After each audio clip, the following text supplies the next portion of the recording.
जो 2 साल वो जो जहाँ पढ़ रहा था, मैं तो डॉक्टर हूँ, जो एक गाइडेंस होना चाहिए वो मिस था। अंश के लिए मेंटली अपने आप को स्टेबल रखना बहुत ज़्यादा मुश्किल था। जब उसको 5-10 आया था first time, he was very depress. वो कई बार ऐसा होता था, बहुत रोता था कई बार कॉल करके कि नहीं हो रहा है मुझसे, मैं नहीं सकूँगा। और आपका 540 से कम मार्क्स है तो श्योरिटी नहीं आपको सीट मिलेगी कि नहीं मिलेगी। तो ये कंपटीशन लेवल यहाँ पहुँच गया है। ये एक ऐसा डिवाइस आ गया है कि अकेला काफ़ी एक बच्चे को अच्छा या बुरा बनाने के लिए। आपको ट्रैक पता नहीं होता। The most important part of preparation of any competitive exam is mentorship. Hello viewers, students, parents and educators of north east. आज हम लोग third episode of parent talk में आपके सामने लेके आ रहे हैं doctor Rakesh Jain ji and Raunak Jain ji, as well as हमारा founder and managing director of PNC group of education Vikas Sisodia sir. और आज हमारे साथ है अंश जैन का mother and myself doctor Ajmira Gandhi Nayak, academic director of PNC group. Rakesh Jain ji जो है अपना लास्ट ईयर का जो टॉप स्टूडेंट था अंश जैन, जिसका स्कोर 660 आया है एंड एम्स गुवाहाटी में सीट मिला है, उसका पापा है और खुद भी एक डॉक्टर है। एंड रौनक जैन जी जो हम लोग असम में जो डिग्री अवार्ड किए हैं एमबीबीएस डॉक्टर्स का, अपना डिग्री पाए थे। सर कंग्रेचुलेशंस सर, आपको भी congratulations for the success of अंश जैन। बट हम आज थोड़ा अंश का रिलेटेड टॉपिक्स छोड़ के हम लोग सर से कुछ और इंटरेस्टिंग चीज़ें डिस्कस करेंगे अपने पेरेंट्स टॉक में। सर पहले आपको हम पूछना चाहते हैं सर कि मैंने सुना है कि अंश से भी सुना है और आपने भी कुछ टाइम के पहले भी बोल रहे थे कि आप अभी भी डॉक्टर होने के बावजूद भी आप रात को उठ के पढ़ाई करते हो और कुछ लिटरेचर पढ़ते हो। सर क्या इतना इम्पॉर्टेंट होता है क्या? मतलब एडवांस टेक्नोलॉजी या एडवांस मेथडोलॉजी को क्यों आप सीखना चाहते हो? इससे क्या फ़ायदा होता है? एक बार जो जितने सारे डॉक्टर्स, एस्पायरिंग डॉक्टर्स या कल जितने लोग ने डिग्री यहाँ पे पाए हैं, सबके लिए एक बार बोलिए सर। आप आपके आवाज़ से सुनना चाहते हैं कि क्या इतना इम्पोर्टेंट चीज़ है ये। फर्स्ट ऑफ ऑल हम थैंक्स देते हैं पोटेंशियल कॉन्सेप्ट को कि जो मेरा लड़का पहले कहीं दूसरी जगह था, उसके बाद मेरे लड़के ने पोटेंशियल कॉन्सेप्ट में आने के बाद, पहले मैंने गांधी जी सर से और उनसे मिले थे, मिलने के बाद उनसे डिस्कस किया, फिर हमको कॉन्फिडेंट आया। और एक बच्चे को क्रिएट करने के लिए 3 पिलर्स होते हैं, पेरेंट्स, बच्चा खुद और उसका मेंटर। और मैंने देखा कि जो पोटेंशियल कॉन्सेप्ट में जो बच्चे को एक्वायर्ड करके उसको उस पर काम करते हैं, उस पर उसको बनाते हैं और उसके बाद उसका लूप होल्स को फिलअप करके उसको रैंकर्स में लाते हैं, ऊपर चढ़ाते हैं, वो बहुत बड़ा अच्छा काम करते हैं वो लोग। और मुझे लगता है कि सब लोगों को इनसे सीखना चाहिए और कैसे आगे हम लोग बच्चे लोग को अच्छा पढ़ाई से अच्छी सराउंडिंग्स सिखाएं और उसको फिर अच्छे स्कूल, अच्छे कॉलेजेस में पढ़ाई सीट मिलने के उन लोग को बनाएं और वो आगे बढ़े। अच्छा, दूसरा बात, गांधी सर ने पूछा कि अब अभी भी पढ़ते हैं। देखिए ये साइंस है और ये हरदम चेंज हो रहा है और हर चीज़ में आपको एक्यूरेसी चाहिए। जो कल था वो पुराना हो गया, जो आज है वो अभी चल रहा है, किंतु जो कल आएगा वो नया आएगा। तो हम लोग को तैयार रहना चाहिए कि वो नया कल आएगा, तो उसके लिए प्रिपरेशन करना ज़रूरी है। कोई भी पेशेंट या कोई भी क्लाइंट सामने आए तो उसको कैसे डील करना है, वो कैसे नया तरीका से अभी आज का जो डिजिटल दुनिया से हम लोग उससे कनेक्ट करके उसको कैसे हम लोग आगे बढ़ा सकें, वो बहुत ज़्यादा ज़रूरी है। और मेडिकल साइंस में तो वो बहुत ज़्यादा ज़रूरी है क्योंकि हर दिन चेंज हो रहा है और हम लोग उसी पे लगे हुए हैं और इसीलिए पढ़ाई बहुत ज़रूरी है और कंटिन्यूअस कंसिस्टेंसी बहुत ज़रूरी है। थैंक्स। तो सर आप जैसे अभी भी रात को लेट नाइट स्टडी करते हैं, सब्जेक्ट्स पे स्टडी करते हैं, तो वैसे ही हम लोग भी एज ए टीचर जो है, क्योंकि भाई बहुत सही बात सर ने बोली कि अपने आप को एवरी टाइम अपडेट करना चाहिए। तो नीट एंड जेई में भी क्या होता है कि एवरी ईयर सिलेबस में अपडेशन आते हैं, तो हम लोग टीचर लोग भी एवरी ईयर हम अपने आप को अपडेट करते हैं। हम लोग भी जैसे क्लास में जाने से पहले 3-4 घंटा पढ़ाई करते हैं कि आज इस पिछले साल के कंपैरिजन में इस साल बच्चों को क्या नया दे सकते हैं। जब नीट और जेई का पेपर आता है तो हम लोग सारे टीचर्स लोग मिलकर उसको सोल्व करते हैं और देखते हैं कि इस बार उन्होंने क्या ऐसा नया क्रिएट किया है पेपर में, क्योंकि जेई एडवांस जो होता है सर उसमें एवरी ईयर चैलेंजेस क्वेश्चंस आते हैं, न्यू क्वेश्चंस वो लोग जनरेट करते हैं। तो इससे हमें भी सीखने को मिलता है कि भाई अपने आप को इस लेवल पे भी अपडेट करना है। जैसे आज से यदि देखें तो 10 साल पहले 2006 तक जेई का एग्ज़ाम सब्जेक्टिव हुआ करता था। अभी जेई का एग्ज़ाम में 2006 के बाद सडन बहुत ज़्यादा चेंजेस किए कि पेपर को 2 एग्ज़ाम हुआ करते थे, प्रीलिम्स एंड मेंस नाम होता था। प्रीलिम्स में पूरा ऑब्जेक्टिव क्वेश्चन आते थे और मेंस में पूरा सब्जेक्टिव आते थे। उसके बाद जेई ने कुछ चेंजेस किए कि भाई एक सिंगल पेपर होगा जो 3 घंटे के इंटरवल में 2 पेपर होगा, जिसमें उन्होंने चेंजेस कैसे किए कि कुछ क्वेश्चंस ऑब्जेक्टिव रखे सिंगल चॉइस, कुछ मोर देन 1 करेक्ट रखे, कुछ match of the column type रखे, कुछ पैराग्राफ बना के एक नया कंसेप्ट पे पैराग्राफ देते थे, उसके ऊपर क्वेश्चंस देते थे। तो हमने वो चीज़ जेई से सीखा कि भाई अब बच्चों को इस पैटर्न में इस वे में पढ़ाया जाना चाहिए। तो आई होप आप लोग भी जो डॉक्टर्स लोग हैं तो नया बुक से नया टेक्नोलॉजी को अडॉप्ट करके कि अब पेशेंट को किस तरीके से हैंडल करना चाहिए, तो उसके लिए आप अपने आप को अपडेट करते हैं। ये बिल्कुल सही बात है कि टाइम के साथ इंसान को चेंज होना चाहिए, टेक्नोलॉजी के साथ अडप्ट होना चाहिए। यदि जो इंसान टेक्नोलॉजी के साथ अपने आप को एडजस्ट नहीं करेगा वो बहुत पीछे छूट जाएगा। रौनक, मैं तुमसे जानना चाहता हूँ कि अभी तुम्हारा MBBS का कल डिग्री तुमको मिला है, तो ये जो तुम्हारा 5 साल का या 4 and 5 ईयर का जो MBBS का जर्नी रहा है, अभी जो बच्चे मेडिकल कॉलेज में जाएंगे तो क्या मतलब ये जर्नी जो है, जैसे नीट का प्रिपरेशन तुमने किया, करने के बाद जो मेडिकल कॉलेज में पहुंचे, तो क्या वो जो 4 से 5 साल का तुम्हारा जो नीट कॉलेज में जो स्टडी होता है, क्या सेम उतना ही टाइम उतना ही एनर्जी से पढ़ना होता है जिस डेडिकेशन के साथ बच्चों ने जो नीट का प्रिपरेशन के टाइम पे पढ़ा था? तो कैसा एनवायरनमेंट रहता है 5 साल का जो जर्नी रहता है? क्योंकि बच्चा नीट का प्रिपरेशन करता है, 12th पास करके 1 साल का ड्रॉप देता है, तो 1 साल तो चलो वो पढ़ता है खूब। तो मेडिकल कॉलेज में जो 5 साल का जर्नी रहता है, क्या उसी पेशन के साथ, उसी इंटीग्रिटी के साथ पढ़ाई करना होता है कि थोड़ा मस्ती मजाक टाइप चलता है? थोड़ा सा इसके बारे में थोड़ा बताओ। सबसे पहले मैं पोटेंशियल एंड कंसेप्ट एजुकेशन को थैंक यू कहना चाहता हूँ कि आज उन्होंने मुझे ये अपॉर्चुनिटी प्रोवाइड की, यहाँ पर बुलाया।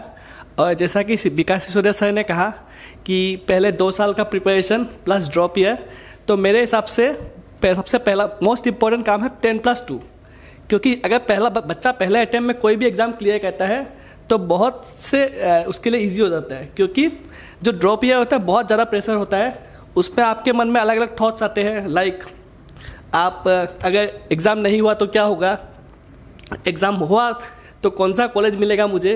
तो इस वजह से मेरा कहना ये है कि बच्चे को हमेशा पहले अटैम्प्ट में निकालने का कोशिश करना चाहिए। और सेकेंड मोस्ट इंपॉर्टेंट पॉइंट है, आपको अपना मेंटर चूज़ करना चाहिए। The most important part of preparation of any competitive exam is mentorship. Because ऐसा होता है कि आपको ट्रैक पता नहीं होता, you are like studying roaming here and there, आप डिफरेंट बुक्स लेते हो, लेकिन आपको आपका सोर्स नहीं पता कि सोर्स से किस पैटर्न में क्वेश्चन आता है। और एक इम्पॉर्टेंट बात है, प्रीवियस ईयर क्वेश्चन पेपर को स्टडी करना बहुत ज़रूरी है, क्योंकि आपको उससे एक आइडिया हो जाता है कि क्वेश्चन एग्जामिनर क्या पूछ रहा है।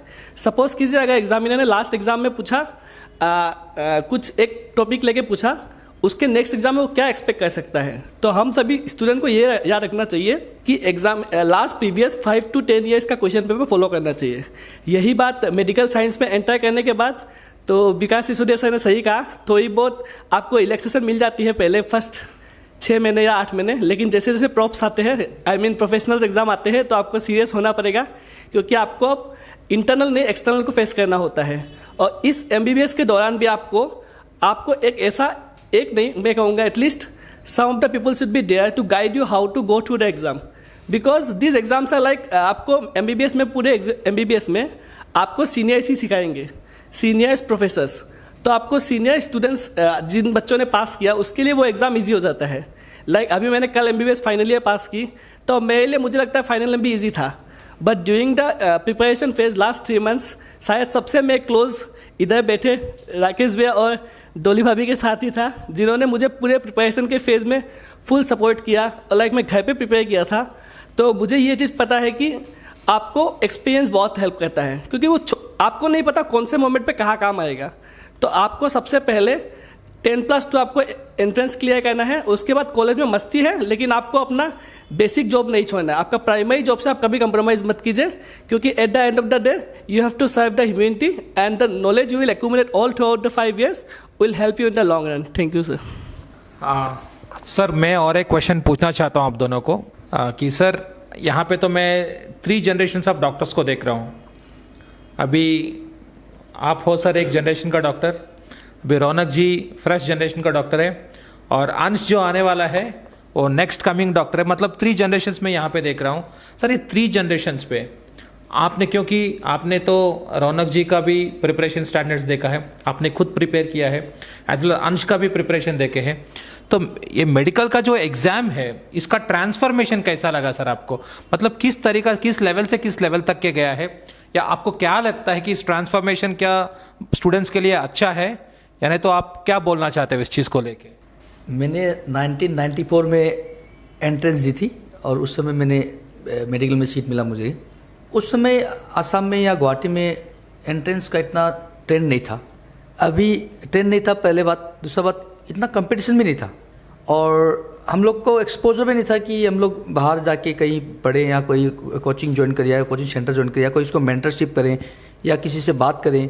जैसे कि आजकल बहुत अच्छा सुविधा हो गया है कि आप लोग किसी को अप्रोच कर सकते हैं, अप्रोच करके उनसे आप काउंसलिंग कर सकते हैं। काउंसलिंग करके आप अपना लेवल आपको पता पड़ जाएगा, सामने वालों को भी आपका लेवल पता पड़ जाएगा, तो आपको असेस करके आपको गाइड कर सकता है। तो पहले ऐसा कुछ नहीं था।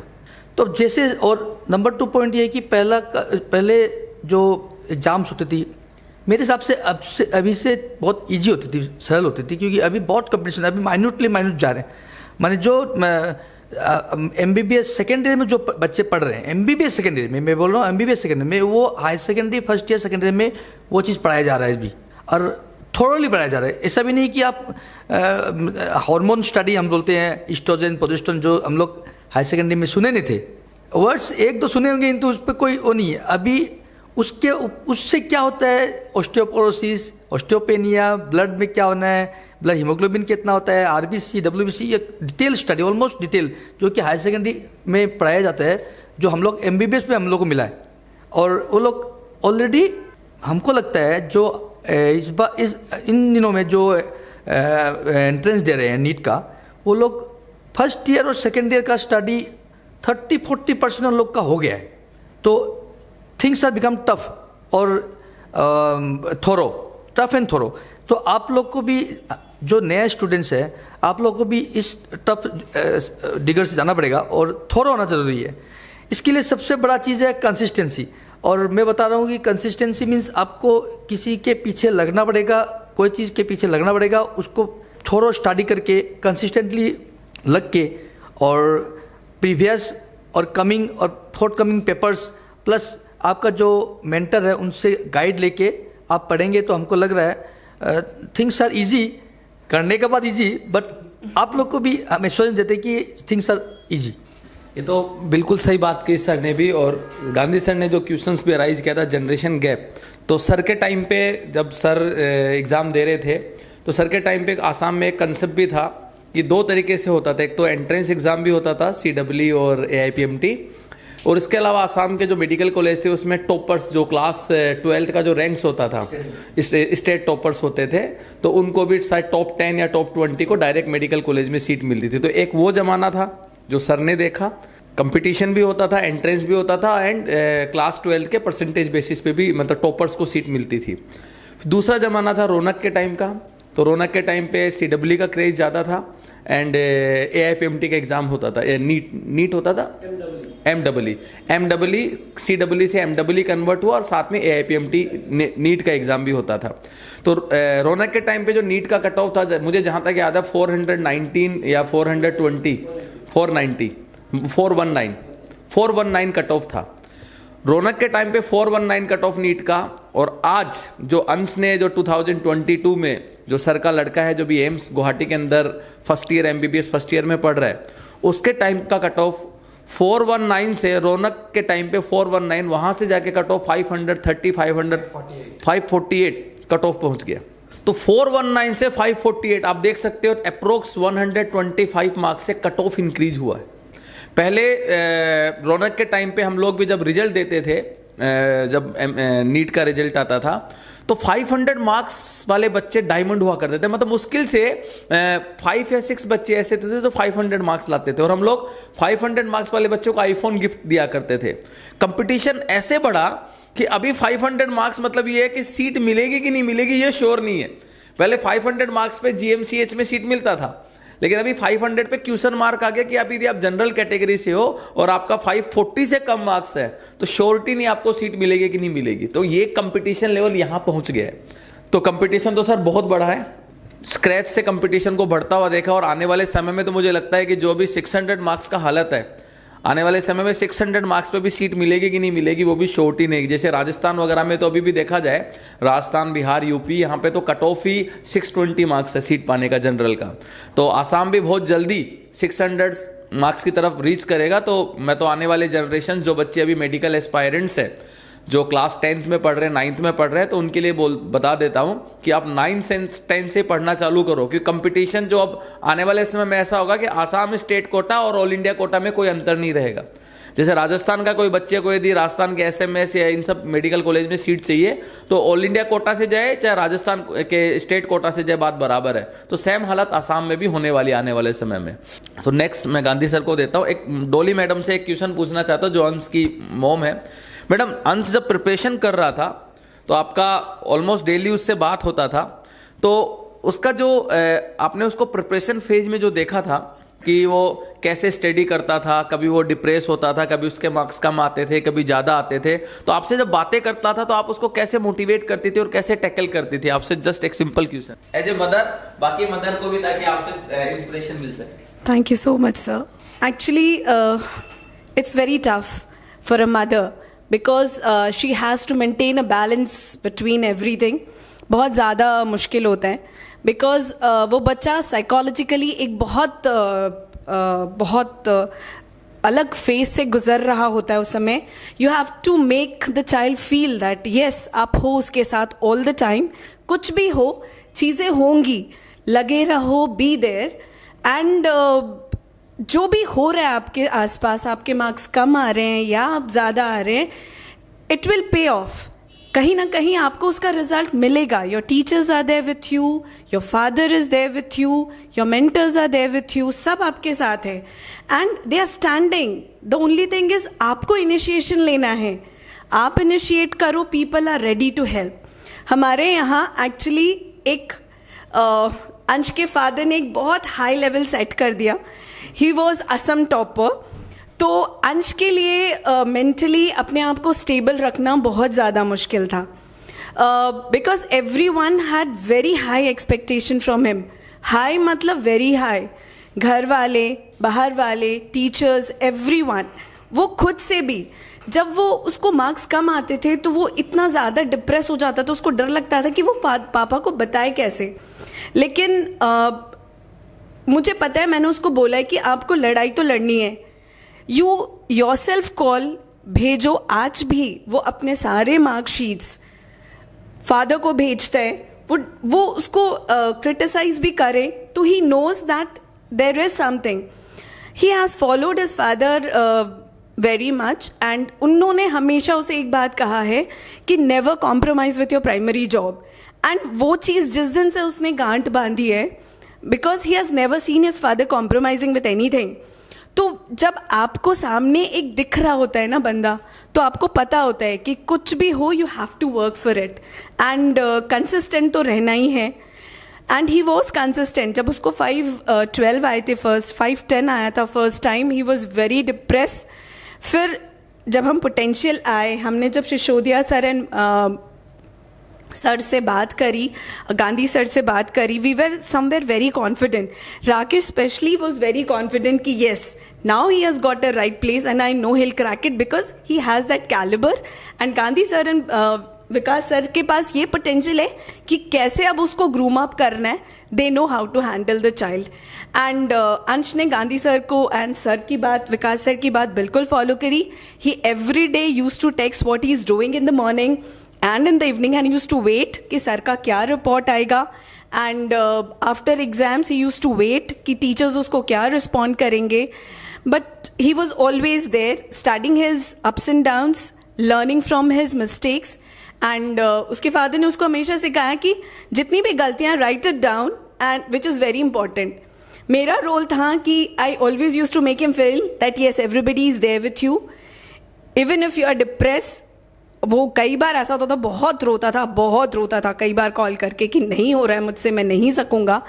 देन थोड़ी देर होके he use to talk to me and then I was like हो जाएगा, ठीक है हो जाएगा. Then he was like okay ठीक है, आप मैसेज करो सर को या call someone and talk, call Raunak and talk. Raunak was there, he was there always for him. Raunak को भी उसने बहुत कॉल किया जब भी वो depress, and he was like कि ठीक है. Gandhi sir and Vikas sir was always as a backbone for him. Gandhi sir के reactions का he used to wait like I don't know the time he used to get. जिस दिन वो, और sir आप बिलीव नहीं करोगे, वो मुझे रोज स्क्रीनशॉट भेजता था कि मम्मा आज गांधी सर ने मुझे ये रिएक्शन दिया. एंड एग्ज़ाम के बाद स्पेशली क्या कहाँ मुझे इम्प्रूवमेंट करना है, मुझे कैसे करना है. अगर टीचर्स ब्लाइंडली अपने पेरेंट्स एंड टीचर्स को फॉलो करें बिना अपना दिमाग लगाए, आई नो बिकॉज जो चीज़ें आपको आपके सीनियर्स दे सकते हैं because they are already experienced, I think blindly you need to follow your teachers because they are your mentors. They will make you, they know what you are going through, they know everything, but they have to stay strong because you need to be strong. If they are strong, then only you can be strong, and they know how to handle you. So please follow your teachers blindly and believe in yourself and your parents. Definitely you will crack something in your life. Thank you. मैं आप लोग को एक और important चीज़ यहाँ पे बोलूँगा.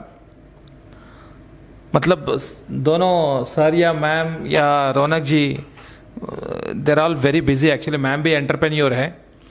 या she started a very noble cause and noble thing in Nalbari. We will listen from her in some time. And eventually they both are like, one is aspiring doctor, other one is already a doctor treating so many patients. However busy they are, the most important thing is we always at least monthly 2 messages from Ronak ji, 2 messages from sir, 1 call from ma'am. This was mandatory. मतलब ये parenting होता है. आप जब x amount of money डाल के अपने बच्चे को कोई एक जगह से दूसरा जगह डालते हो आप, इसका मतलब नहीं कि आपका रेस्पॉन्सिबिलिटी ख़त्म हो गया है. अभी आपका रेस्पॉन्सिबिलिटी ये भी होता है कि हर टाइम आप हमको एक्टिवेट रखिए, हर टाइम आप हम लोग को अपने टोस पे खड़े होने के लिए रेडी रखिए. जब आप पूछते रहते हो, हम लोग सोचते हैं कि there is lot of responsibility over her. हम अपना अकाउंटेबिलिटी को बार बार याद कर लेते हैं. This is what me and Vikas sir every time discuss. Sir ये चीज़ को हम लोग को पेरेंट्स को एजुकेट करना है. The main purpose of this program is also the same. We wanted to educate the parents. There are so many parents, बहुत सारे busy रहते हैं. Out of your busy schedule, please take 10-15 minutes of time. आपका बच्चों के लिए आपका time बहुत ज़्यादा ज़रूरत है. जितने भी अच्छे टीचर्स पढ़ाए, जितना भी अच्छा मेंटरशिप करे, जो भी हुआ, but at the end of the day जब बच्चे सोने से पहले 15 मिनट का आपका कंसोलिंग वर्ड्स, एक सपोर्ट जब मिलता है ना, बच्चों का हिम्मत ही एक अलग लेवल पे रहता है. जब आप ये देते हो, मैं बोल रहा हूँ आपका बच्चों का प्रिपरेशन, आपका बच्चों का स्टैंडर्ड्स बहुत हाई पे चलता है. सो सर मैं और एक क्वेश्चन विकास सिसोदिया सर से पूछना चाहता हूँ इस बार. सर हर बार एक नया चैलेंजेस आपके सामने खड़े होते हैं कि इस साल इतना रिजल्ट आया है, इतने डॉक्टर्स को बनाया है, नेक्स्ट ईयर इतना रिजल्ट आना है, इतने डॉक्टर्स को बनाना है. सर क्या है, आपको प्रेशर लगता है या नहीं तो आप रेस्पॉन्सिबिलिटी फील करते हो? सर ये आपको कैसे लगता है, मतलब इस स्ट्रेस को या प्रेशर को आप साल भर कैरी करते हो, कैसे कैरी करते हो? सर मैं इस चीज़ को एज ए चैलेंज भी लेता हूँ और एन्जॉय भी करता हूँ, क्योंकि मैंने डे बाय डे मेडिकल या इंजीनियरिंग एंट्रेंस के कंपटीशन को बढ़ते हुए देखा है. और जैसा भी सर ने बोला था कि जैसे राकेश जैन सर नाइट को स्टडी करते हैं, पढ़ते हैं, एक्चुअल में देखा जाए तो अभी ये एकदम बहुत बिना पढ़े हुए अपना लाइफ एंजॉय कर सके, क्योंकि इतना इनको प्रैक्टिस हो चुका है, इतना ज़्यादा एक्सपीरियंस्ड है सर कि बिना पढ़े भी अभी अपना वो कर सकते हैं। लेकिन सेम चीज़ हमारे साथ भी है कि आज चाहे तो हम रिलैक्स हो सकते हैं, लेकिन कब तक? 4-5 साल 6 साल बाद तो हमारा कोई नया रिप्लेसमेंट आ जाएगा। यदि हम अपने आप को अपडेट नहीं रखेंगे, हम इसको चैलेंज को एक्सेप्ट नहीं करेंगे और एवरी ईयर हम अपने पुराने साल से लड़ेंगे नहीं, तो लाइफ का कोई मतलब नहीं और मजा नहीं है। मैं तो अपने टीचर्स को भी बोलता हूं, जैसे इस बार मैंने अपने टीचर से कमिटमेंट किया है कि यदि इस बार पोटेंशियल एंड कंसेप्ट एजुकेशन से 700 प्लस मार्क्स कोई बच्चा स्कोर करता है, तो जिन जिन टीचर्स ने उसको मेंटर्स किया है सबको मैंने यूरोप ट्रिप का अनाउंसमेंट किया है। क्योंकि आपने मेहनत किया बच्चे पे, इंडिविजुअली बच्चों को आपने पढ़ाया है, यदि ये बच्चा यहाँ तक पहुँचता है तो बच्चे का तो कैलिबर था ही, लेकिन आपने भी इसको इंडिविजुअली 2 साल भर आपने टाइम दिया है। सो आप लोगों को भी मैं ये रिलैक्सेशन दूंगा कि आपको जाइए और आप अपना एक रिलैक्स मोड से मतलब ट्रिप एंजॉय करके आइए। तो मेरे लिए सर चैलेंज भी है, मैं इसको एंजॉय भी करता हूं, और कहीं ना कहीं देखें तो इसको मैं स्ट्रेस का वर्ड आप दे सकते हैं, नहीं भी दे सकते, क्योंकि ये कंपटीशन है सर। और मैं जैसे बच्चे जो 7 मई को नीट लिखेंगे ना, वो बच्चे एग्जाम लिख रहे हैं, बच्चे का कंपटीशन तो है ही, ये हमारे जो टीचर्स पढ़ा रहे हैं उनमें भी, सारे कोचिंगों के टीचर्स में भी कंपटीशन हो रहा है। क्योंकि जिस दिन नीट का रिजल्ट आता है उस दिन टीचर्स लोग एक दूसरे से जब रिजल्ट शेयर करते हैं या हम लोग अपना पोस्टर डालते हैं, अपना रिजल्ट को पब्लिश करते हैं, तो हम भी आपस में कंपटीशन करते हैं कोचिंग वाले कि हमारा हाईएस्ट मार्क्स कितना आया, हमारे यहाँ से कितने बच्चों को मेडिकल में सीट मिल रही है, क्या हम इस साल सभी कोचिंगों से टॉप कर रहे हैं, क्या हमने इस साल अपने प्रीवियस ईयर के रिजल्ट को बीट किया है। और यदि नहीं किया है तो हम, आप जानते हैं सर, हम नेक्स्ट डे ही एक मीटिंग बैठाते हैं सब्जेक्ट वाइज, और हम उसका रीथिंकिंग करते हैं कि इस साल हमने क्या मिस्टेक्स किया या इस साल हमने कितना अच्छा वर्क किया जिससे आज हम यहाँ पे पहुंचे हैं, तो नेक्स्ट ईयर और इसमें क्या ऐड करें। तो सर कंपटीशन तो नेचर का रूल है, हर आदमी अपने पास से compete कर रहा है ताकि वो अपने फ्यूचर को बेटर बना सके। सो मैं इसको मतलब एज ए चैलेंज लेता हूं और इसको एंजॉय भी करता हूं सर। तो देखिए, सर ने तो survival of the fittest, Darwin's theory को एकदम कोचिंग टर्मिनोलॉजी में बहुत अच्छे से समझाया है अभी। और आप लोग को और एक इंटरेस्टिंग चीज़ बोलता हूँ मैं, कुछ दिनों के पहले हम लोग का फाउंडेशन डे हुआ था, तो all the employees were here and हम लोग का राजगढ़ में 4th फ्लोर में हम लोग का हेड ऑफिस है एंड 3rd फ्लोर में हम लोग का रैंक बूस्टर प्रोग्राम चल रहा है। तो मैं जाके सर से पूछा कि सर रैंक बूस्टर बच्चों को एक दिन शिफ्ट करना मुश्किल है सर, तो 1 मिनट भी नहीं सोचा सर ने। नहीं, मैं इसमें बताता हूँ क्या हुआ। मेरे पास HR मैडम आई और जो हेड काउंसलर है वो आई, बोला कि सर 24th को फाउंडेशन डे है, तो हम काम करते हैं 3rd फ्लोर पे हम लोग को फाउंडेशन डे मनाते हैं। तो मैंने बोला कि भाई रैंक बूस्टर बैच के बच्चों का क्या होगा। तो बोला सर रैंक बूस्टर बैच के बच्चे जो है उनको हम लोग जो राजगढ़ में हमारा आगे 3-4 बिल्डिंग छोड़ के एक और सेंटर है, बोला वहाँ शिफ्ट कर देंगे। तो मैंने बोला ठीक है देन ओके, कोई इशू नहीं है।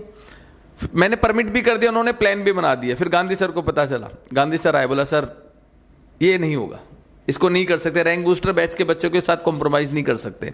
मैंने बोला सर 1 दिन की बात है सिर्फ, और ऐसा कुछ नहीं, 3 बिल्डिंग छोड़ के हम उनको पढ़ने के लिए दे रहे हैं। गांधी सर ने बोला सर बात 1 दिन की नहीं है, बात 3 बिल्डिंग छोड़ के नहीं है, बात यह है कि सर उनका जो 1 दिन का हम लोगों ने 6 चैप्टर का पढ़ने का प्लान बना रखा है और ये यहाँ इस एनवायरनमेंट में एडजस्ट हो गए। यदि हम उनको 3 दिन के लिए 3 बिल्डिंग छोड़ के शिफ्ट कर रहे हैं, सर उनका वो 6 चैप्टर जो है ना सर वो बर्बाद हो सकते हैं, क्योंकि नया एनवायरनमेंट, नया एटमोस्फेयर, तो सर मैं इसके साथ कॉम्प्रोमाइज़ नहीं करूंगा। सर ने बोला, सर ने आर्ग्यूमेंट किया, सजेस्ट मुझे जस्टिफाई लगा। मैंने तुरंत मीटिंग बुला के बोला कि यहाँ किसी तरह का सेलिब्रेशन नहीं रहेगा फाउंडेशन डे वाले दिन, सेलिब्रेशन कहीं और कीजिए, करना है तो इस सेंटर को डिस्टर्ब नहीं करेंगे। तो हमारे और सर के बीच में आर्ग्यूमेंट होते हैं, कई बार हम लोग पेपर्स पे आर्ग्यूमेंट करते हैं, कई बार हम लोग हर चीज़ पे, इवन स्टडी मटेरियल जब हम फाइनल करते हैं तो हम बैठते हैं कि सर पिछले साल के स्टडी मटेरियल में ये चैलेंजेस थे, ये प्रॉब्लम थे, ये XYZ मैंने 3 पब्लिकेशन से मटेरियल मंगवाया है, मुझे इसका बेटर लग रहा है। फिर सर बोलते हैं give me 1 day time, I will study and tell you. फिर सर अगले दिन आते हैं कि नहीं इसका मुझे अच्छा नहीं लग रहा, मुझे ये पब्लिकेशंस के थ्रू जाना है। फिर हम डिस्कस करते हैं कि सर इसमें क्या प्रॉब्लम हुआ, इसमें मुझे तो ये बेटर लगा, आपको ये क्यों बेटर लगा। हम लोग एक प्रोज एंड कॉन्स का लिस्ट बनाते हैं और फिर जो बेटर होता है फिर हम उसको फॉलो करते हैं। तो आर्ग्यूमेंट हमेशा हम लोग करते हैं और ये एक हेल्दी एनवायरनमेंट बिल्डअप करता है, क्योंकि 1 साइडेड एक आदमी डिसीजन लेता है तो वो हमेशा ऑर्गेनाइजेशन के लिए और बच्चे के लिए खराब है। डिसीजन सबकी सहमति से होनी चाहिए, सबका उसमें कंट्रीब्यूशन होना चाहिए, तब जाके वो एक बेटर डिसीजन निकलता है। Thank you sir. सर मैं राकेश सर को एक क्वेश्चन पूछना चाहता हूँ सर। सर अंश तो 2 साल एक कोई नेशनल कोचिंग इंस्टीट्यूट पे पढ़ रहा था, तो उसके बाद में उसने क्लास 12 फिनिश होने के बाद प्री मेडिकल एंट्रेंस दिया है नीट। सर उसके बाद में आपको क्यों लगा कि आपको पोटेंशियल एंड कॉन्सेप्ट चूज़ करना है? मतलब व्हाट आर द क्राइटेरियाज, आपने क्या क्या चीज़ें यहाँ पे देखा है ताकि आपको लगा कि यहाँ यही सही जगह है कि अंश यहीं पे पढ़ने से डॉक्टर बनेगा? ये कॉन्फिडेंस कैसे मिला है? Why you have taken the decision to join him in potential and concept sir? After first time जो नीट दिया अंश, उसके बाद हम लोग थोड़े से मायूस हो गए थे। फिर हम लोग के घर में भी डिस्कशन हुआ, रौनक से डिस्कशन हुआ, घर में डिस्कशन किए हम लोग। और जो 2 साल वो जो जहाँ पढ़ रहा था, जिस कोचिंग इंस्टीट्यूट में पढ़ रहा था, उस 2 साल को मैंने खुद एनालिसिस किया। मैंने वहाँ बहुत बार मैं गया था, वहाँ गया, टीचर्स को भी 1-2 बार मिला भी, और उसका एग्ज़ाम मैंने उसका क्लासरूम्स भी देख के आया। एम्बियंस था, बढ़िया ही था, किंतु हमको लग रहा था कि वहाँ पे केओस था, एक केओस था, और एक मैंने अप्रोचेबल जो एक होता ना, एक मैंने पेरेंट्स के लिए एक बहुत ज़रूरी होता है कि वो टीचर्स या वो एनवायरनमेंट, वो एम्बियंस एक अप्रोचेबल हो। मैं तो डॉक्टर हूँ, तो मुझे एक एफ्लुएंट आदमी मिला हुआ है, या कोई बड़ा आदमी से बात किया हूँ मैं, या कोई किसी से मिला हूँ, या मेरे प्रोफेसर से मिला हूँ, तो मैं जानता हूँ कि एक लिटरेट आदमी से कैसे क्या करना है। किंतु ऐसे भी पेरेंट्स लोग हैं जो एकदम डाउन टू अर्थ है, और वो लोग उस जगह से मेरे से भी कम अटैचमेंट मिला होगा उनको। तो वो मेरे को 2 साल एनालिसिस करने के बाद मिला कि नहीं, पढ़ाई तो अंश ने की है, किंतु जो एक घर का माहौल, या एक जो मेंटरशिप, या जो एक अटैचमेंट और जो एक गाइडेंस होना चाहिए, वो मिस था। तो फिर मैंने डिस्कस किया घर में, मैंने वो रिजल्ट के बाद 2-3 महीना तक तो हम लोग डिस्कशन में निकल गया। फिर रौनक और मेरे कोई बाकी फ्रेंड्स भी पोटेंशियल कॉन्सेप्ट की बात की। फिर मैंने रौनक ऑलरेडी गांधी सर से बात कर लिया था, शिशुदा सर से बात कर लिया था। फिर मैं और रौनक और मेरी मिसेस दोनों हम लोग आए इससे यहीं पे यहीं पे आए। और आने के बाद तो उस समय डिस्कशन करने के बाद मुझे सडनली एक फील हुआ कि यस, कुछ है जो कि मुझे अपने आप में कॉन्फिडेंस बनाया। और फिर हम लोग यहाँ ऑलमोस्ट 45 मिनट्स थे उस समय, डिस्कशन किए, गांधी सर से डिस्कशन किए, सीधा सर से डिस्कशन किए। डिस्कशन करने के बाद हम लोग यहाँ से निकलने के बाद हम लोग को एक चेहरे में मैंने रौनक, और मेरे चेहरे में रौनक आ गई थी। और फिर मैंने सोचा कि नहीं, दिस इज़ गुड प्लेस। और फिर उसके बाद हम लोग पीजी के में जो पेइंग गेस्ट सर्च करने लगे। सर्च करते समय भी हम लोग सोच रहे थे कि एकदम पास में हो तो अच्छा है। और यहाँ का जो माहौल मिला हमको, मैंने how to bring the personality upgrade, तो वो चीज़ मुझे बहुत अच्छा लगा। और उसके बाद मैं और 2-3 बार आया इन बिटवीन। और आने के बाद मैं जब भी आया, मेरा कॉन्फिडेंस लेवल और बढ़ा। और जैसे कि अंश ने एग्ज़ाम दी, यहाँ पे एग्ज़ाम्स जो होती रहती है, वो एग्ज़ाम्स का रिजल्ट्स और इसका मार्क्स मैंने देखे, कभी बहुत अच्छा मार्क्स, कभी कम मार्क्स, कभी बहुत अच्छा मार्क्स, कभी कम मार्क्स। किंतु मेरे को कॉन्फिडेंस था कि मैंने जो उसका भी जो चेहरा था, वो बोलने का तरीका, चेहरा, वो हम लोग के साथ बात करने का तरीका सडनली बहुत चेंज हो गया। पहले वाले कोचिंग सेंटर से सडनली बहुत चेंज हो गया। और मेरे को तो बहुत अच्छा लगा। और मैंने सोच लिया कि देखिए, आपको मेडिकल में सीट मिलना, आपकी हिसाब से मिलना, वो बड़ा बात नहीं है। जब आपको कॉन्फिडेंस लगता है तो आप उस चीज़ में अपने आप कंसिस्टेंसी लग जाते हैं। और लगने के बाद अंश भी कंसिस्टेंसी लग गया। और उसमें पहले कुछ डाइवर्सन थे, कुछ डाइवर्ट होता था, वो उसका डाइवर्सन भी कम गया। और वो खुद अपने आप से लग गया उस काम में। और उसने ये नीट क्रैक किया और अच्छा रिजल्ट किया। इसके लिए मैं थैंक्स बोलता हूँ पोटेंशियल कॉन्सेप्ट को। और बाकी मैं सब पेरेंट्स लोगों को बोलता हूँ कि देखिए, आप जब कोई कोचिंग इंस्टीट्यूट या कोई टीचर से आप जैसे कि गांधी सर ने बोला कि आप कांटेक्ट में रहते हैं, अपने बच्चे के बारे में पूछते हैं, तो टीचर, अब जैसे कि मैं एक डॉक्टर हूँ, अगर मेरे पेशेंट का पेरेंट्स मुझे पूछे कि मेरा बच्चा कैसा है, मैं पेडियाट्रिशियन हूँ, तो मेरा बच्चा कैसा है, तो मुझे अगर वो 3 दिन या 4 दिन एडमिट है कोई हॉस्पिटल में, आज पूछ लिया, कल अगर पूछे, तो मुझे अपने आप को तैयार रखना पड़ेगा कि आपके बच्चे के बारे में मैं क्या बोलूँ। बच्चा तो आपके सामने है, आप उसके साथ बैठे हैं, उसका ट्रीटमेंट चल रहा है, तो मुझे अगर पूछते हैं कि आपका मेरा बच्चा कैसा है, सेकेंड डे पूछते हैं, तो मुझे वो कॉन्फिडेंस दिखाना ज़रूरी है, और मुझे अपने आप में लगना भी ज़रूरी है। उसके लिए प्रिपरेशन भी ज़रूरी है, उस बच्चे को ठीक करने के लिए, उसको बनाने के लिए, उसका एलिमेंट ठीक करने के लिए, उसका डिजीज प्रोसेस ठीक करने के लिए मुझे लगना पड़ता है, लगना ज़रूरी है। तो आप जब कॉन्शियस होते हैं, तो मुझे लगता है कि जो आपका बच्चे को देख रहे हैं वो भी कॉन्शियस हो जाता है। और अभी तो बहुत कंपटीशन का युग है, तो वो कॉन्शियस हो गई। तो मुझे लगता है पेरेंट्स लोग को मेरा एक ही सजेशन है कि आप टच में रहिए, जहाँ भी आप पढ़ा रहे हैं उनसे टच में रहिए, टच में रह के उनको आप टटोलिए, वो आप टटोलेंगे, उनको आप इंगेज करेंगे, तो आप देखेंगे कि वो बच्चा आपका इन्वॉल्वमेंट दिखा रहा है, आप भी इन्वॉल्वमेंट दिखा रहे हैं, और सामने वाला भी इन्वॉल्वमेंट दिखाएगा। तो यही मेरा सजेशन है। मैम, मैं लास्ट क्वेश्चन आपसे एक क्वेश्चन पूछना चाहता हूँ कि जिस मकसद से आप आए हैं और ट्रस्ट किए हैं, बिलीव किए हैं, क्या आप पोटेंशियल एंड कॉन्सेप्ट से कंप्लीटली खुश हो, हैप्पी हो? तो आप एक बार बता दीजिए। पोटेंशियल एंड कॉन्सेप्ट ने अंश को सबसे बेस्ट पार्ट दिया। द वे ही वांटेड, वो कभी रूम में पढ़ाई नहीं करता था। पोटेंशियल राजकर institute was always open for him. जितने बजे वो सुबह खुलता था, Ansh used to come with the peon and open. Nobody objected him, कभी उसको ये मना नहीं किया गया। वो आराम से यहाँ पढ़ता था। इवन उसका टिफ़िन भी मैंने इसी एड्रेस पे डाल दिया था। दोपहर का उसका टिफ़िन भी पोटेंशियल कॉन्सेप्ट में आता था, और वो यहीं खाना खाता था and used to stay here till 8। जब पोटेंशियल बंद होता था तब वो यहाँ से निकलता था विद द प्यून। तो जिस दिन उसकी पढ़ाई यहाँ अच्छे से हो जाती थी, ही वॉज लाइक कि ममा आज पढ़ाई हो गई, आई एम कॉन्फिडेंट। तो एम्बियंस इज़ वेरी इंपॉर्टेंट, और यहाँ उसको वो एम्बियंस मिलता था। एंड ही वॉज लाइक कि अगर कोई भी प्रॉब्लम है तो teachers were there, all the teachers, physics के, केमिस्ट्री के, bio, he always used to appreciate, mama आज ये टीचर ने मुझे इस तरह से बताया।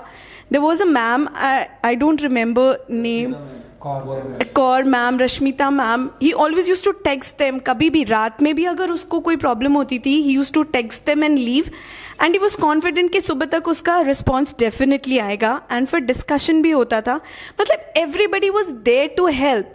First you have to prove yourself, no doubt आपको लगना पड़ेगा, लेकिन teachers are there to help you here, वो मैंने देखा। एंड जब बच्चे को लगता है कि teachers are there for them, तो वो अपनी प्रॉब्लम कॉन्फिडेंटली उनके सामने शेयर कर सकता है। And everybody, every teacher of every subject, कभी भी जब भी उसको प्रॉब्लम आई, they were there for him. Even the students, they had a very nice group, सब बैठ के पढ़ते थे। और वो कई बार कहता था, मम्मा इतना मज़ा आता है जब कहीं डिस्कशन होता है, बहुत मज़ा आता है। बीच बीच में शायद सिसोदिया सर भी, गांधी सर भी विजिट करते थे, एंड दे वर लाइक अभी पढ़ना है, यस सर आप शायद ये अभी तो लगना है, this is your beginning, you have to prove yourself. I know he use to tell me everything, and thanks to all the teachers who were there at the back of Ansh, and the mentor and Sisodia sir and the whole team, because it was impossible. It was really, no doubt बच्चा मेहनत करता है, बच्चा ही face of है, लेकिन उनके पीछे जो प्लेबैक सिंगर्स हैं, वेरी इंपॉर्टेंट। एंड वो फीलिंग बच्चे में आना, वो कॉन्फिडेंस टीचर्स का उनको देना बहुत ज़रूरी है, जो उसको यहाँ मिली।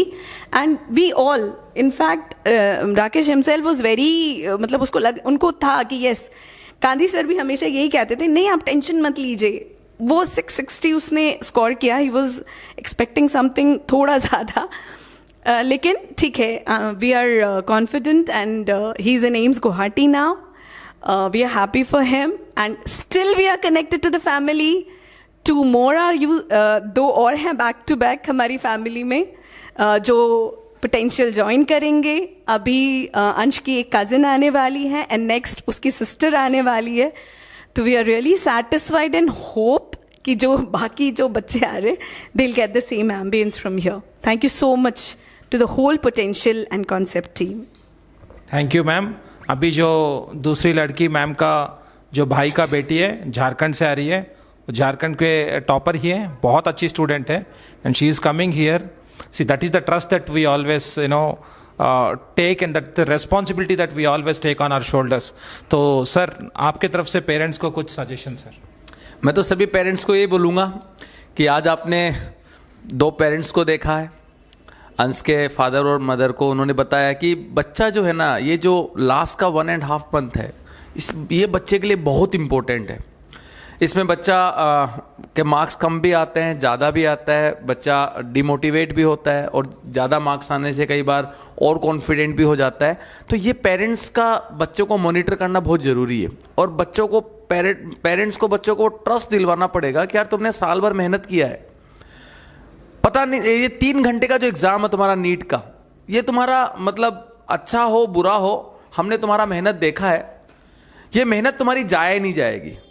नीट में तुम्हारा मार्क्स कम आए ज़्यादा आए, तुम्हें मेडिकल कॉलेज में एम्स मिले, GMCH मिले, AMCH मिले, तुम्हारा ये जो तुमने जो 1 साल जो मेहनत किया है, ये मेहनत तुम्हें आगे कहीं ना कहीं तुम्हारा बैकबोन बनने वाली है. तो पेरेंट्स को बच्चे पे वो विश्वास दिलाना पड़ेगा. और आप सब जानते हैं आजकल की जो लाइफ हो गई है, बहुत फास्ट लाइफ हो गई है. आजकल ये है कि घर में जो हस्बैंड एंड वाइफ होता है, मैक्सिमम अभी दोनों वर्किंग प्रोफेशन हो गए, दोनों काम करते हैं. लेकिन काम के साथ साथ हर पेरेंट्स को थोड़ा सा अपने बच्चों को टाइम देना चाहिए, अपने बच्चे की चीज़ें सुननी चाहिए, उसको ऑब्जर्व करना चाहिए. क्योंकि आजकल का ज़माना भी बहुत फास्ट मूव कर रहा है, टेक्नोलॉजी बहुत फास्ट आ रही है. मोबाइल्स आजकल हर बच्चे के हाथ में है, तो इसके मतलब अच्छे यूज भी और बुरे यूज भी है. तो पेरेंट्स को बच्चे के ऊपर निगरानी रखनी चाहिए कि वो अच्छा कर रहा है कि बुरा कर रहा है. क्योंकि बच्चे के यदि अच्छे में पेरेंट्स का मतलब कंट्रीब्यूशन है, तो मैं कहने के मानता हूँ कि बच्चा बुरा करता है तो उसमें भी 2-5% पेरेंट्स का कंट्रीब्यूशन होता है. पैसा कमाना एक आज के ज़माने की ज़रूरत है, लेकिन पैसा कमाने के साथ साथ जो फैमिली है, जो किड्स हैं, जो बच्चे हैं, उनकी पेरेंटिंग भी उतनी ही ज़्यादा ज़रूरी है और पहले से कहीं ज़्यादा आजकल इम्पोर्टेंट हो गई. क्योंकि पहले बच्चे के बिगड़ने के लिए जो फैसिलिटी थी वो घर के बाहर थी. पहले बोलते थे ना यार, बड़े बूढ़े बोलते थे कि बुरी संगत में रहोगे तो बुरा बन जाओगे, अच्छी संगत में रहोगे तो अच्छा बनोगे. पहले वो घर से बाहर होता था, उसका संगत बुरा है अच्छा. आज घर में ये कि ये एक ऐसा डिवाइस आ गया है कि अकेला काफ़ी एक बच्चे को अच्छा या बुरा बनाने के लिए. तो ये डिवाइस अकेला अच्छा भी हो सकता है. अब आप इसको जज नहीं कर सकते कि अच्छा है कि बुरा है. आपको ऑब्जर्व करना पड़ेगा आपका बच्चा क्या कर रहा है. आपका बच्चा मोबाइल लेके उसमें गेम खेल रहा है, उसमें यूट्यूब में आपको बोल रहा है कि मैं यूट्यूब से पढ़ रहा हूं, या यूट्यूब में वो कुछ और देख रहा है. तो ये आपको मेक श्योर करना पड़ेगा. सो आपको अपने बच्चे पे ध्यान देना है, थोड़ा टाइम निकालना उसके लिए, उससे बात करना है, उसको कॉन्फिडेंस देना है. वो गलत रास्ते पे है तो उसको सही रास्ते पे लाने की जिम्मेदारी भी आप ही की है. बस सर मेरा इतना ही बोल रहे हैं. सो व्यूअर्स, आज तो हम लोग काफ़ी अच्छे चीज़ें डिस्कस किए हैं. काफ़ी इन्फॉर्मेशन राकेश जी से मिला है, रौनक जी से मिला है, डॉली मैम से मिला है, विकास सर से मिला है. And I hope this session was very helpful to you. Ma'am एक चीज़ याद करना चाहते हैं. जो सर लोगों का रैंक बूस्टर्स का जो लास्ट का एग्ज़ाम्स होता है, दैट गिव्स बच्चों को इतना कॉन्फिडेंस कि जिस दिन हमने अंश को देखा जाते हुए, he was so confidence exam दे के कि उसको लगा ही नहीं कि he is giving exam in the examination hall और in the NEET. And believe me, उसने जैसे यहाँ पे सारे अपने नेगेटिव पॉइंट्स वो अपने जो नहीं सक रहा है, जहाँ पे क्या प्रॉब्लम्स है क्वेश्चन पेपर में लिखता था, in the same way he said mama इस बार मैंने ये नहीं सोचा कि आई एम गिविंग नीट, मैंने ये सोच के एग्ज़ाम दिया कि जैसे मैं वहाँ पे राजगढ़ में एग्ज़ाम देता हूँ एग्जैक्टली मैं वैसा पेपर दे रहा हूँ. एंड वो स्ट्रेस नहीं था फिर मेरे ऊपर, and I gave my 100%, which was very important. And please जो भी बच्चों के ग्रैंड पेरेंट्स हैं उनको अलाउ कीजिए कि वो उनकी लाइफ में रहें, उनसे बात करें, because they also play a very important role. Ansh के दादाजी every day in the morning 4:30 उसको उठाते थे. Every day he use to make a call to him कि वो उठता है तो वो एक रिस्पॉन्सिबल फीलिंग देता है उस बच्चे को कि yes when my grandparents is doing such a big thing कि 4:30 and the day he never used to pick up, उसका फ़ोन स्विच ऑफ हो जाए, ही यूज टू बैक जब तक वो फ़ोन करके उनको अच्छे से ये ना बोल दे कि यस दादू मैं उठ गया, मैं टेबल पे हूँ, एंड उनको कॉन्फिडेंस नहीं आ जाए, used to keep talking to him कि नहीं अब ये टेबल पे बैठ गया है. एंड जिस दिन वो फ़ोन नहीं उठाता था या कोई प्रॉब्लम्स हैं वो मुझे कॉल करते थे, अरे आज अंश ने कॉल नहीं उठाया. तो ये जो छोटी छोटी चीज़ें हैं ना, ये बच्चों को बहुत रिस्पॉन्सिबिलिटी दे जाती है, उनकी कंसिस्टेंसी में हेल्प करती है डेफिनेटली. और ये रिस्पॉन्सिबिलिटीज़ पेरेंट्स की तरफ से, ग्रैंड पेरेंट्स की तरफ से, टीचर्स को, you have to make the बच्चा फील कि yes they are expecting something from you, you have to work hard for that. And sir ने जो मोबाइल की बात करी, पूरे ड्यूरेशन उसको सिर्फ 1 GB अलाउड था. He never used to get, वो पोटेंशियल आ करके बाकी चीज़ें डाउनलोड करके लेके जाता था.